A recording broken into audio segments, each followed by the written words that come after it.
इस वीडियो के अंदर हम एसएमपीएस और आरपीएस क्या होता है और इनके बीच क्या अंतर होता है इस पर हम डिस्कस करने वाले हैं।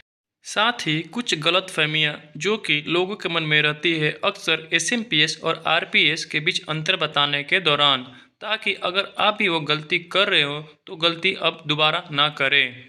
सबसे पहले हम बात करते हैं आखिर एसएमपीएस और आरपीएस है क्या और कहाँ पे उपयुक्त होते हैं। दोस्तों, आप जानते ही होंगे एसएमपीएस का फुल फॉर्म होता है स्विच मोड पावर सप्लाई। वहीं अगर आरपीएस की बात करें तो इसका फुल फॉर्म होता है रेगुलेटेड पावर सप्लाई। अब इन दोनों का उपयोग क्या होता है? इन दोनों का दोस्तों एसी से डीसी कन्वर्ट करने के लिए उपयोग किया जाता है। हम सभी जानते हैं कि जब भी हमें एसी से डीसी सप्लाई चाहिए तो हमें एक रेक्टिफायर की ज़रूरत पड़ती है, जो कि डायोड से मिलकर बनी होती है।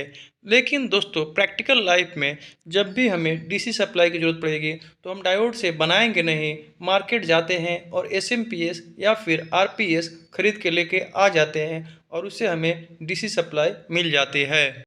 दोस्तों, सबसे बड़ी बात आपके मन में विचार आ रहा होगा, जब हम इलेक्ट्रिकल इंडस्ट्री में काम ही कर रहे हैं तो एसएमपीएस या आरपीएस खरीदने की ज़रूरत क्या है? खुद ही डायोड से रेक्टिफायर सर्किट बना के डीसी सप्लाई क्यों नहीं प्राप्त कर लेते हैं? लेकिन दोस्तों, आपका यह विचार गलत नहीं है। दोस्तों, अगर हम रेक्टिफायर की मदद से डीसी सप्लाई प्राप्त करते हैं और किसी उपकरण को देते हैं तो उपकरण का जल्दी खराब होने की संभावना रहती है, क्योंकि उसके अंदर बहुत ज़्यादा डिस्टरबेंस होता है। वहीं पे दोस्तों, एसएमपीएस और आरपीएस हमें डीसी सप्लाई जो देता है उसमें डिस्टरबेंस नहीं रहता है, उसमें फ़िल्टर सर्किट का यूज किया जाता है ताकि हमारा उपकरण खराब ना हो सके।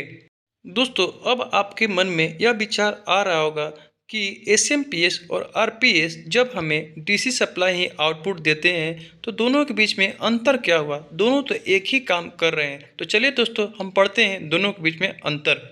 दोस्तों, जब भी आपसे इंटरव्यू में पूछा जाता है तो लोग क्या कहते हैं कि एसएमपीएस वो होता है जिससे हमें फिक्स डीसी सप्लाई मिलती है, यानी कि जिसको हम रेगुलेट नहीं कर सकते, कम बेसी नहीं कर सकते, जितना वोल्टेज आता है उतना ही हमें मिलेगा। जबकि आरपीएस में हम वोल्टेज को रेगुलेट कर सकते हैं। लेकिन यह दोस्तों गलत जवाब है।